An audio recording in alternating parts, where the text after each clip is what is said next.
Hi, welcome back to another video, and here is what I read and my wrap up for September.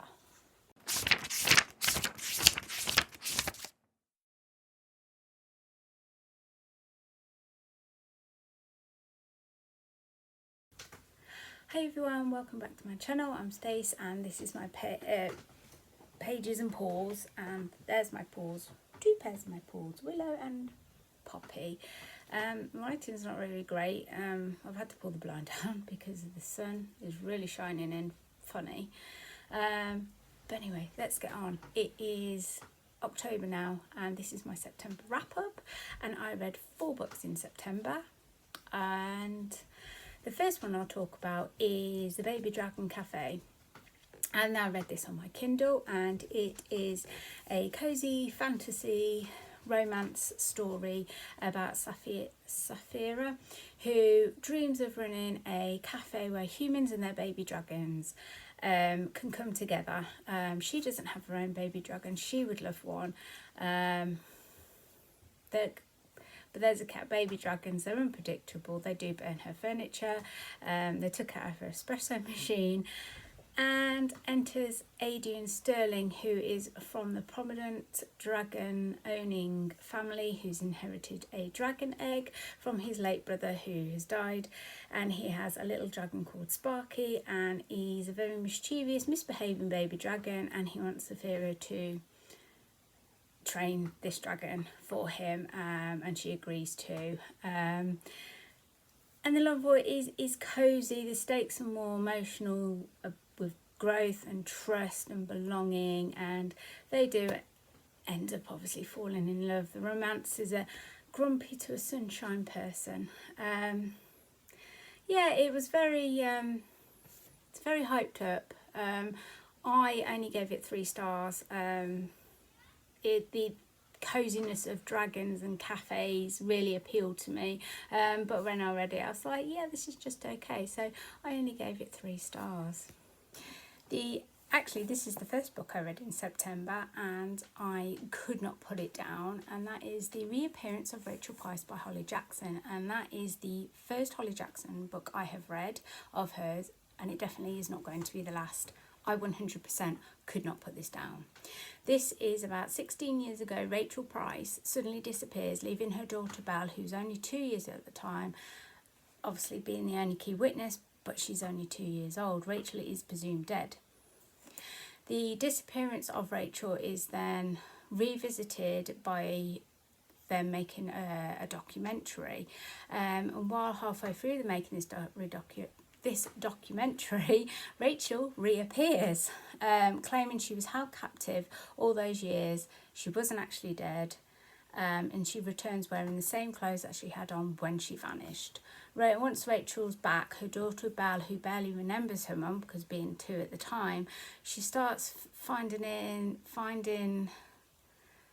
things in her story don't add up, or she says one thing and then when she says it again, it's just a little bit different, and certain details. So Belle enlists the help of Ash, one of the documentary's director's brother, to dig into Rachel's story, and what they uncover leads to a possible sighting, which I think was true.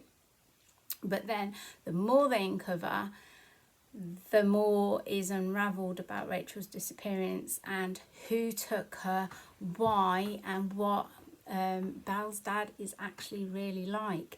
And towards the end there was a fantastic twist between Belle and her cousin. This is definitely a 5-star. I could not put it down. I just wow. The more I read, I literally devoured this in a couple of days, and this has been September where I am back at work, so yeah, 100% 5 stars. Absolutely fantastic. I'm not going to tell you what the twists are. You need to read this book. Really do. The next book I read in September is Dumb Witness by Agatha Christie. I am on a Agatha Christie binge at the moment since starting reading her books during the summer. This is my 3rd book and I can say I'm honestly hooked. I really enjoy reading these. This one is a story about Emily Arundel, who is an elderly, wealthy woman who lives with her dog. One day, her dog Bob is a fox terrier, by the way, hence the dog on the cover, and also the fox terrier is based on Peter, which was Agatha Christie's dog in reality. And Bob was blamed for leaving his ball on the stairs where Emily had fell, but Emily isn't convinced and suspects that someone is trying to kill her. So she writes to Poirot for help, but by the time Poirot receives her letter, Emily's already dead. Her doctor says it isn't natural causes, but Poirot isn't so sure. With Hastings by his side, he begins to investigate Emily's family and household, all of whom had motives tied to her fortune. So it's obviously a murder for her inheritance. We find out who did actually kill her.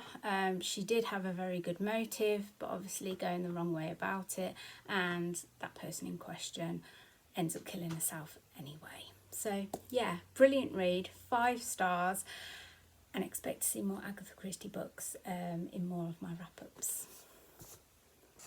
And the last book, which I read in 2 days, the last weekend of September, is The Full Moon Coffee Shop by May Mochsuki.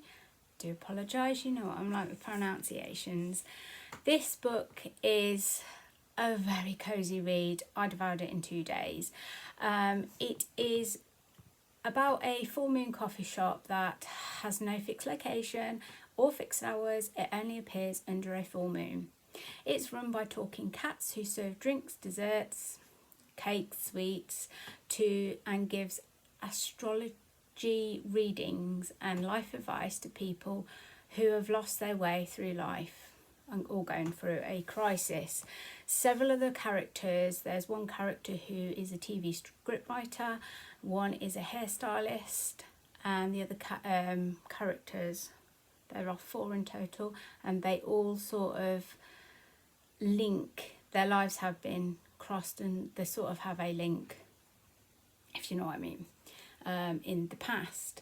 The cats sort of help the people see where they need to go with life. As the story goes on, the lives of the characters begin to intersect. There's the word, intersect. And the advice and insights from the cats help them confront their regrets from rediscovering their passions, and from what's holding them back in life. It's a real cosy read and I 100% recommend it. I started reading it, and then when it got to the astrology bit, it kind of sounded complicated to me, but as the book goes on, I completely loved it. I devoured it in 2 days and I gave it 4.5 stars. So yeah, that is my reading wrap up for September. Let me know in the comments below, have you read any of these books? Does any of them appeal to you if you've never read them before?